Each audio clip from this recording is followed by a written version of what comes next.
Ry havana malala dia faly indray ny tenako tafaraka amintsika amin'ny alalan'ity programa ity. Soratsika be dia be Andriamanitra ny ahafahantsika mbola mifampahery amin'ny alalan'ny teniny amin'ny fomba malalaka ary dia ho azy irery anie ny voninahitra sy ny dera sy ny laza amin'izao programa izay ataontsika izao. Mialohan'ny hizarantsika fampaherezana sy fampizarantsika ny mahasoa avy amin'ny tenin'Andriamanitra dia hivavaka indray izy lozika.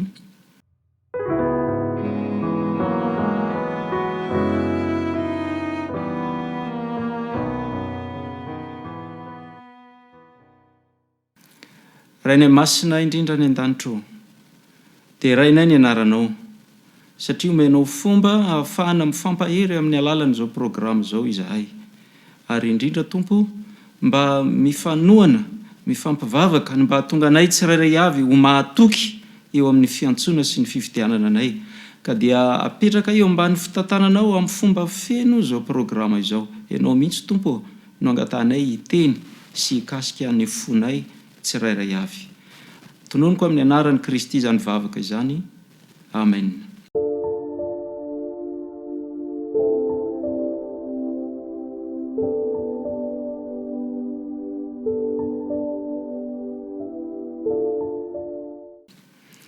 Ry hava malala, ho tsahivitsika kely izany aloha ilay vita tamin'ny lasa.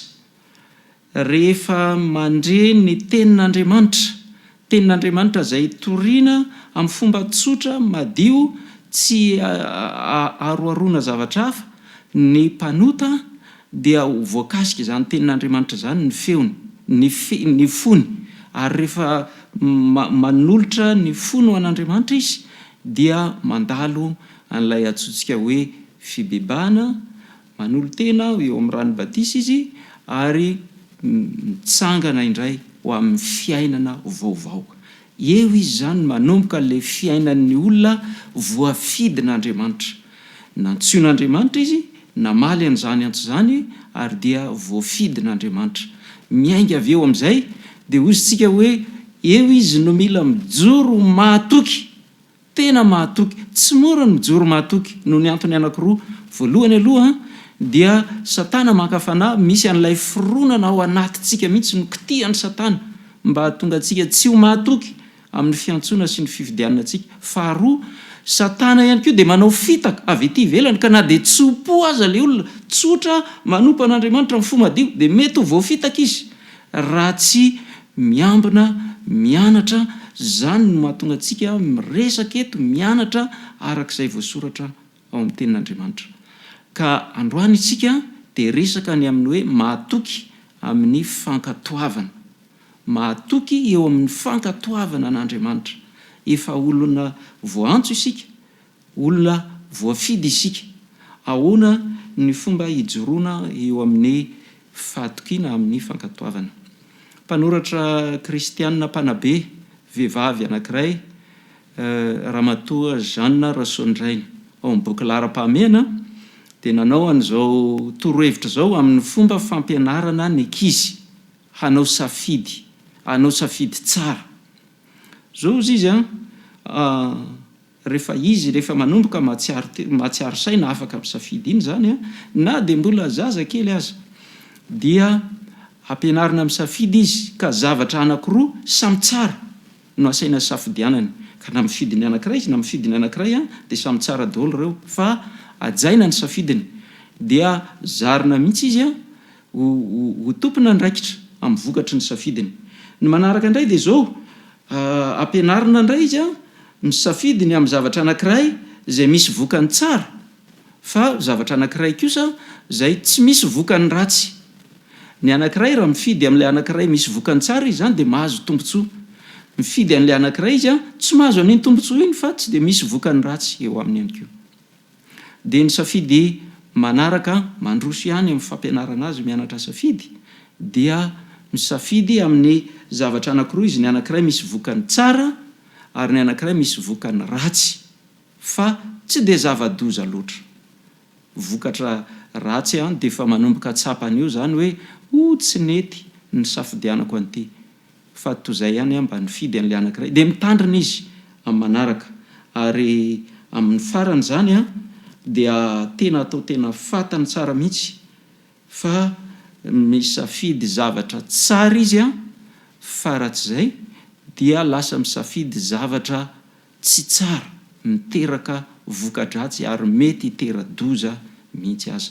Eo zany a omena safidy izy fa raha ny tena marina efa tsy manam-pidiny intsony izy fa raha vao diso safidy eo izy dia zava-doza ho azy zany.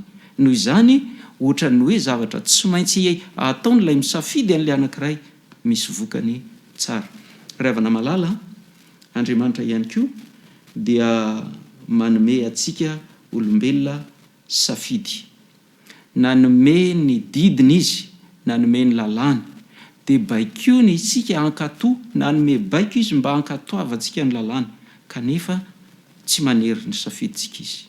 Fanambarany mazava amintsika kosa raha misafidy ny tsara isika dia tsika handray tombontsoa mifanaraka amin'izay, fa raha manao safidy tsy tsara isika dia handray ihany koa ny voka-dratsy sy ny loza aterak'izay safidy izay. Zao no vakitsika ao amin'ny Salamo 8:100. Salamo 8:100 dia ny andininy 5:90. Salamo 8:100 dia ny andininy 5:90. Vakitsika amin'ny anaran'i Jesosy ilay izy a. Be fiadanana izay tia ny lalànao ary tsy misy mahatafi-tohina azy. Ny olona izay misafidy ny hankatoa ny lalàn'Andriamanitra, izay mandray ampitiavana tia ny lalàn'Andriamanitra, dia ozy ny soratra masina hoe be fiadanana zany olo zany ary tsy misy zavatra mahatafi-tohina azy.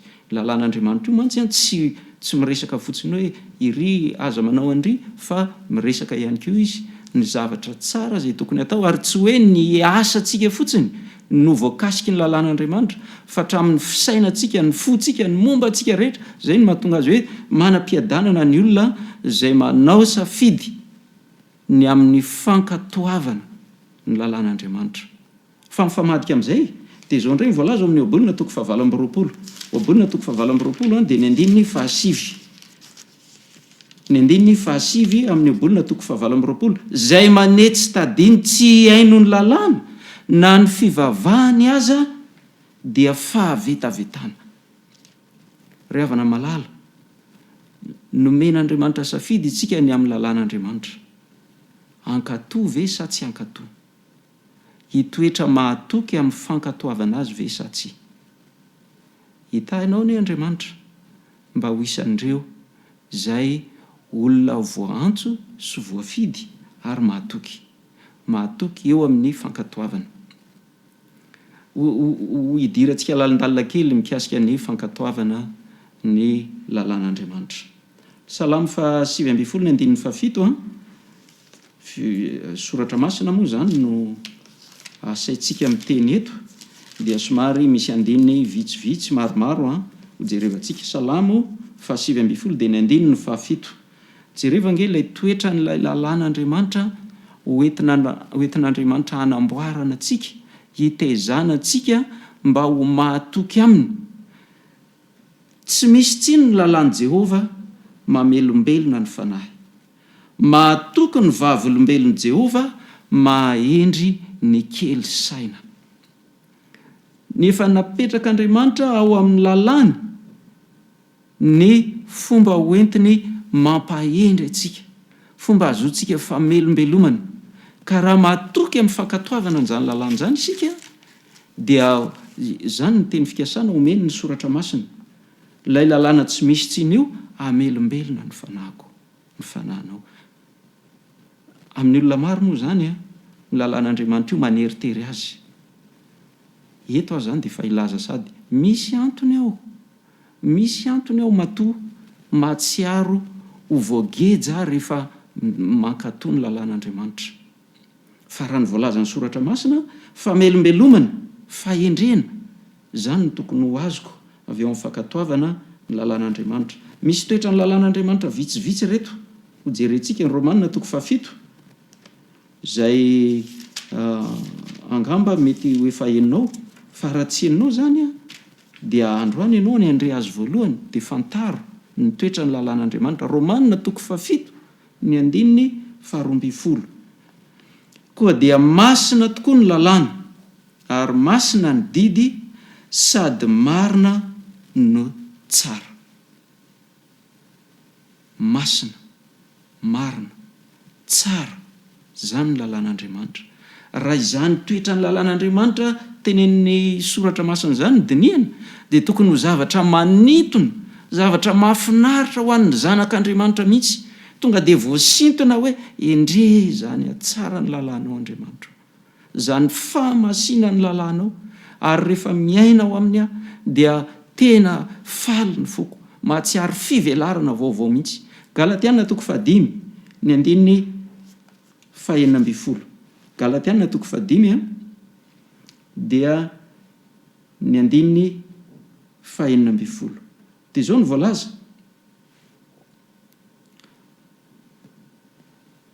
fa hoy izaho mandehana araka ny fanahy dia tsy hahatanteraka ny filany nofo ianareo. Inona ilay mandehana araka ny fanahy io? Dia tsy inona izy io ry havana fa ny soratra masina, araka ny fanahy ny lalàn'Andriamanitra. Vakitsika ny Romanina toko 7 andininy 7. Romanina toko 7 dia ny andininy 7. Dia izao ny voalaza: inona ary no lazaintsika? Ota ve ny lalàna? Sanatria izany, kanefa tsy nahalala ota aho raha tsy tamin'ny lalàna, satria tsy fantatro akory ny fitsiriritana raha tsy ny lalàna no manao hoe aza mitsirriritra. Ny lalàna zany dia manampy ahy ahafantatra ny ota, manampy ahy mba hahatonga ny fahotana ho miariary eo anatrehako, ho ratsy eo anatrehako. Zay no mahatonga ny lalàna hoe araka ny fanahy, ary tsy ny lalàna raha ohatra ka tsy nety ny fiainam-pahotako, tsy ny lalàna no ratsy. Ny lalàna mampahafantatra n'ilay fiainam-pahotako ratsy, fa ilay fahotako, ilay ota no ratsy. Zay no nahatonga ny soratra masina ihany manazava ny Jaona voalohany toko 7 andininy 4 dia manambara fa ota ny fandikana ny lalàna. Ho vakitsika mihitsy ange ilay fehezantenin'ny soratra masina, Jaona voalohany toko 7 andininy 4: zay rehetra manota no mandika ny lalàna, fa ny ota no fandikana ny lalàna. Averiko indray mandeha ry havana, tsy ny lalàna no ratsy. Na ny apôstôly Paoly aza dia ohatra nisy fotoana ny eritreretany an'izay, dia rehefa avy eo dia ny marihany tsara hoe ota ve zany ny lalàna? Tsy ota ny lalàna, fa ny lalàna mampahafantatra ny amin'ny fahotana. Ary zany no mahatonga ny olona sasany izay tsy tonga dia ialany fotsiny izao ny lalàna. Zarany aza misy olona manampy azy mitovy hevitra aminy hoe ny lalàna efa tsy tokony ho tandremana intsony, dia ialany fotsiny izao ny lalàna. Ry havana malala, raha tiantsika ny joro mahatoky eo amin'ny fiantsoana sy ny fifidianana antsika, dia jerevo tsara mihitsy izay voalaza ny soratra masina aminao, amintsika, momba n'io lalàna io. Fa averiko indray mandeha ny fironana ato anatintsika efa manohitra antsika mba tsy hatoky amin'ny maha olom-bofidin'Andriamanitra antsika, fa raha aveo koa mbola misy koa fampianarana tsy mifanaraka amin'ny tena famarinana ny soratra masina, dia reny koa mbola manampy antsika tsy joro mahatoky. Fa raha tena handinika ny soratra masina ianao dia ho hitanao ny tena famarinana izay voalaza ny soratra masina. Fiainana mandrakizay, izany no ampanantenan'Andriamanitra antsika, ary zany koa ny lalàn'Andriamanitra. Andriamanitra ilay nanome antsika ny lalàna. Jaona toko 12 ny andininy 15. Andriamanitra ilay namorona antsika, Andriamanitra ilay manome antsika fiainana mandrakizay, dia Andriamanitra ihany koa nanome ny lalàna ho antsika. Jaona toko 12 ny andininy 15. Mahafinaritra be ilay voalazan'ny soratra masina: ary fantatro fa fiainana mandrakizay ny didiny. koa izay lazaiko dia lazaiko arak'izay no lazainy ray tamiko. Jesosy no miteny an'io. Jesosy milaza Andriamanitra no niteny tamiko. Ary za zao mizara aminareo dia fantatro tsara resy lahatra mifoko rehetra Jesosy no miteny fa fiainana mandrakizay ny didin'Andriamanitra. Rehefa malala hitahy ianao any Andriamanitra mba handinihanao tsara hoe ho ataonao ahoana marina moa io lalàn'Andriamanitra io. Etsy andanin'izay ny resantsika zay ny atsara ny lalàna, ny atsara ny mankatoa ny lalàna, ny fiainana feno fankatoavana. Fa zao dia ho resantsika indray hoe ahoana indray moa zany tsy mankatoa ny lalàna. Azadino ilay oabolona 7:27 zay manetsy tadiny tsy haino lalàna na ny fivavahany aza dia fahavetavetana.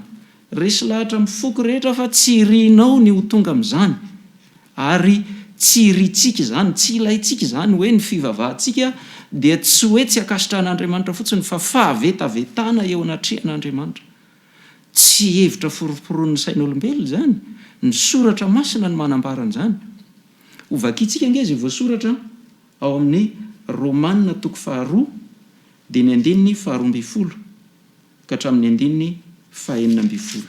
Romanina 2 dia ny 2:12 ka hatramin'ny 2:14.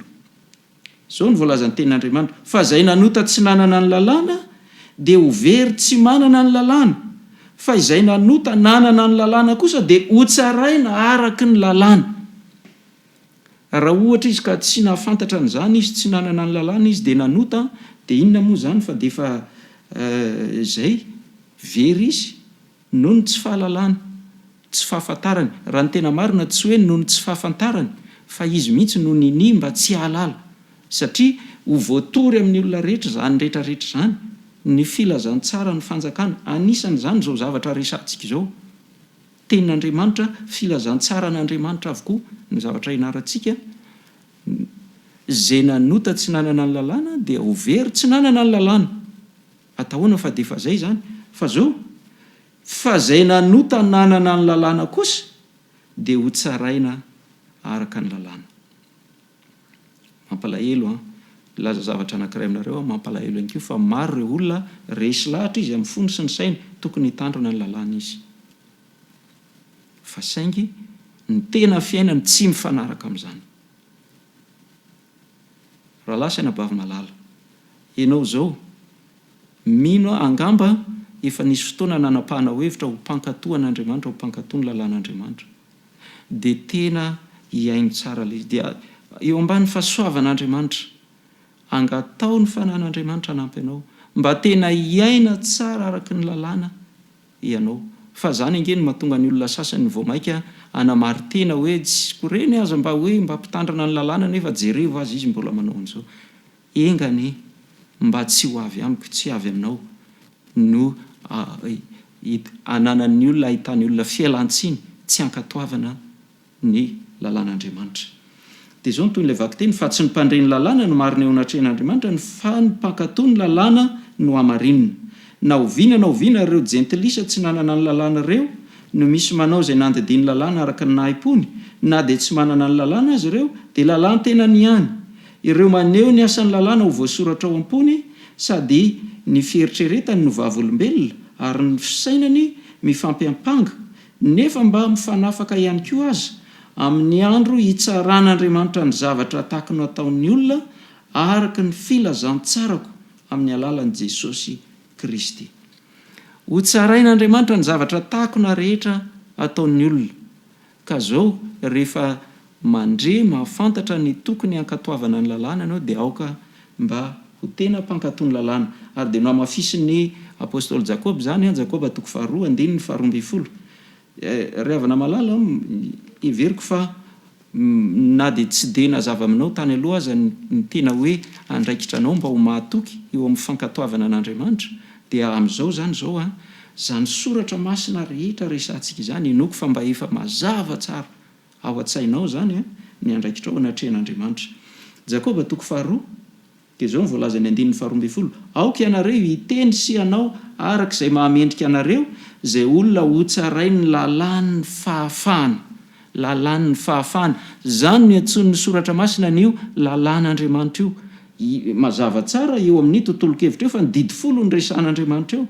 Amin'ny andin'ny faraika ambin'ny folo ilay nanao hoe aza mijangajanga dia nanao hoe koa aza mamono olona lalàn'Andriamanitra didy folo ny voalaza eo.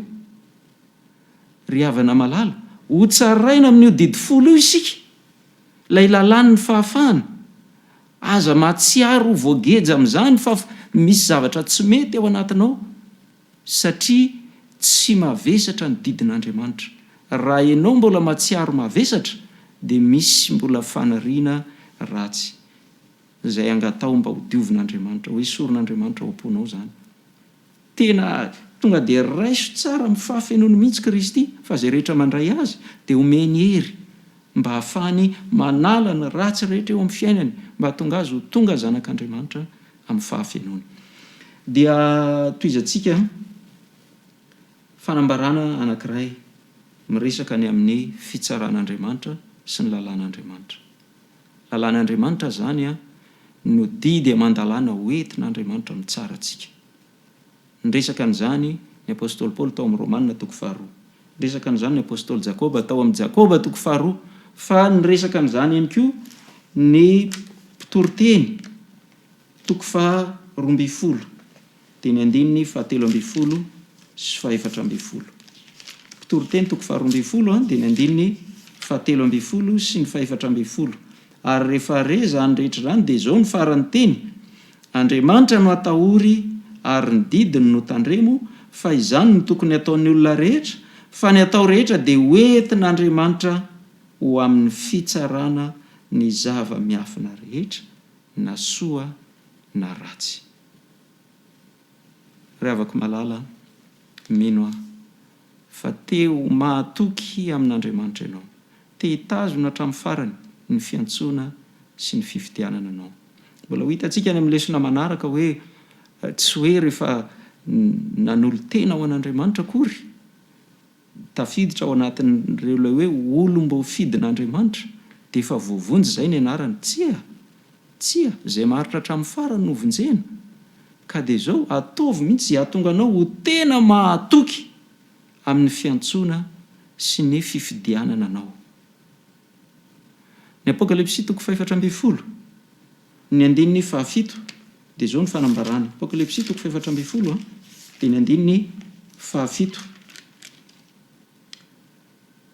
Matahora n'Andriamanitra ka omeo voninahitra izy, fa tonga ny andro fitsarany ary miankofa eo anoloany izay nanao ny lanitra sy ny tany sy ny ranomasina ary ny loharano.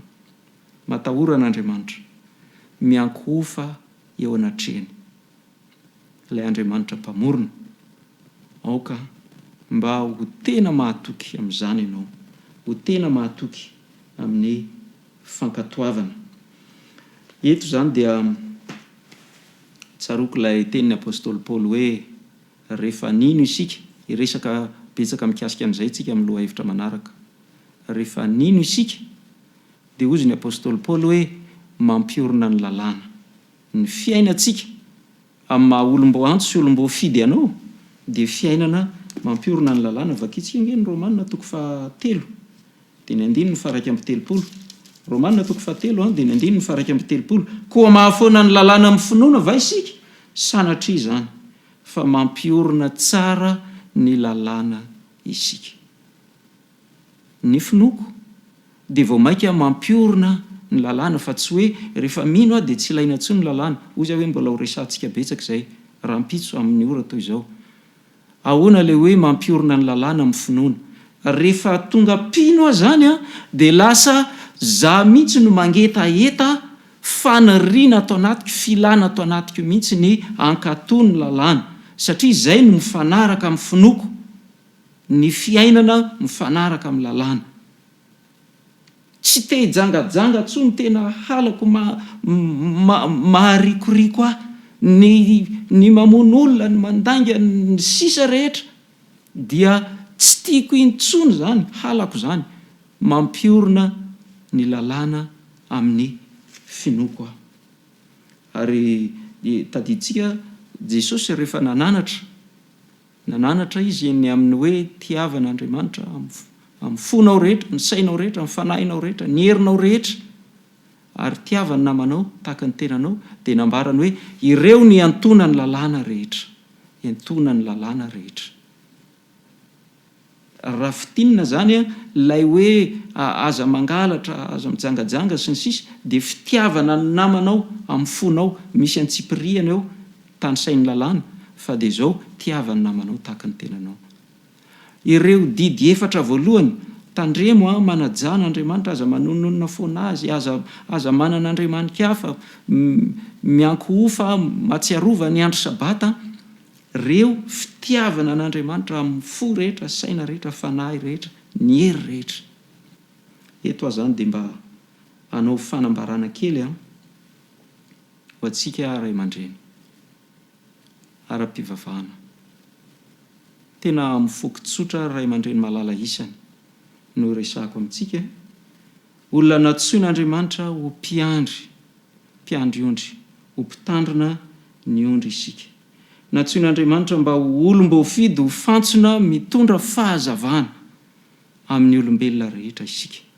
Ka dia hitantsika rehetra ny Andriamanitra mba tsy ho ataontsika hanamarinana ny hevitrintsika ny soratra masina, hoe satria misy hevitra ohatran'izao tiako atao dia ho karohako ato amin'ny soratra masina ny fomba hanamarinako an'izay. Tsy izany to. Ny soratra masina dia voalaza fa natao hanitsiana izay diso, natao hanitsiana izay diso. Vakitsika nge Salamo 7:100, ny 7 sy 2. Ovakiko Salamo 2:100 azafady, ny 7. Salamo 2:100, ny 7. Ny asan'ny tanany dia fahamarinana sy fitsarana, mahatoky avokoa ny didiny rehetra, ny didiny rehetra.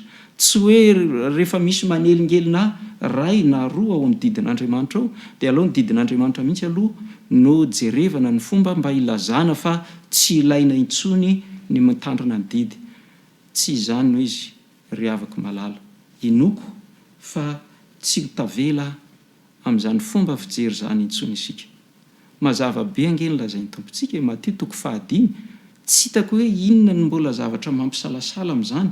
Vakitsika nge Matthieu 5:5, dia nitsorony Jesosy mihitsy tamin'ny toriteny nataony teo an-tendrombohitra manomboka amin'ny 7:7. Aza ataonareo fa tonga aho handrava ny lalàna na ny mpaminany, tsy tonga aho handrava fa hanatanteraka. Fa lazaiko eo aminareo marina tokoa, mandra-pahafoana ny lanitra sy ny tany, dia tsy hisy ho foana akory amin'ny lalàna, na dia litera ray na tendrin-tsoratra iray aza mandra-pahatanteraka izy rehetra. Ary amin'izany nazovy ny mamany anankiray amin'ireo didy madinika indrindra ireo, ka mampianatra ny olona toy izany, dia atao hoe kely indrindra amin'ny fanjakan'ny lanitra izy. Fa nazovy ny mankatosy mampianatra ireo, dia izy no atao hoe lehibe indrindra amin'ny fanjakan'ny lanitra. Raha malala, hitahy antsika ny Andriamanitra mba ho tsopo eo anatrehana isika, satria teny mazava loatra izany fanambaran'ny soratra masina izany. Eo amin'ny Timoty 2:7 efa ndresahako teo ihany.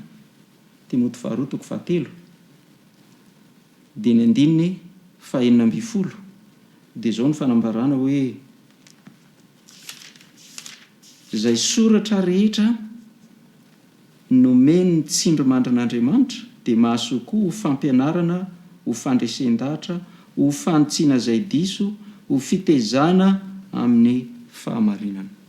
Ka dia hitantsika Andriamanitra mba ho isan'ireo izay manaiky ho ahitsy ny soratra masina isika, mba ho tezaina amin'ny fahamarinana ilay soratra masina. Hoy Jesosy hoe manamasina azy ireo amin'ny fahamarinana, ny teninao no fahamarinana.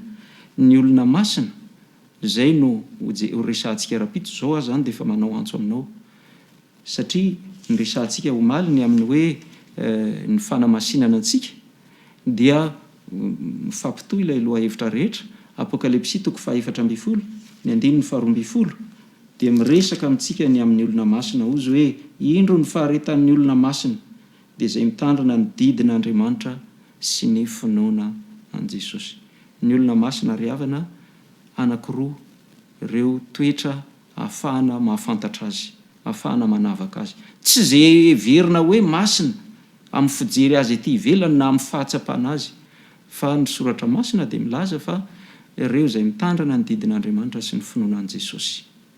Dia ho tain'Andriamanitra anie ianao mba ho isan'ireo olona masina satria efa nantsoiny, efa nofidiana, dia mba hitoetra mahatoky amin'izany.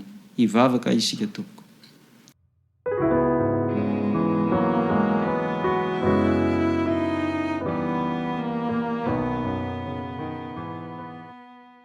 Rainay ny an-danitro, ho anao rery ihany ny dera sy ny laza ary ny voninahitra. Angatahako ianao Tompo mba hikasika ny fonay rehetra, ny fon'ny mpiainy rehetra, ny fon'ireo rehetra izay maniry ny joro mahatoky eo amin'ny fiantsoana sy ny fifidianana azy, dia mba ametraka ny fankatoavana anao eo amin'ny toerana tokony hisy azy izahay. Ametraka ny teninao sy ny fahamarinana voarakitra ny teninao mba ho mpanitsy anay, ary indrindra Tompo, ametraka ny lalànao mba ho famelombelomana, ho ampahendry anay ary ampitombo anay amin'ny fahamasinana. Angatahako amin'ny fomba manokana ianao mba hitahy ireo ray aman-dreny ara-panahy rehetra, mba tsy sanatria Tompo, tsy sanatria hampianatra zavatra no ny hevitray manokana izahay, fa mba tena faresen-dahatra miainga avy ao amin'ny soratra masina no zavatra izay zarainay amin'ireo ondry izay nankininao mba ho andrasanay. Tinoaniko sy angatahako amin'ny anaran-tsoan'i Kristy mivavaka. Amen.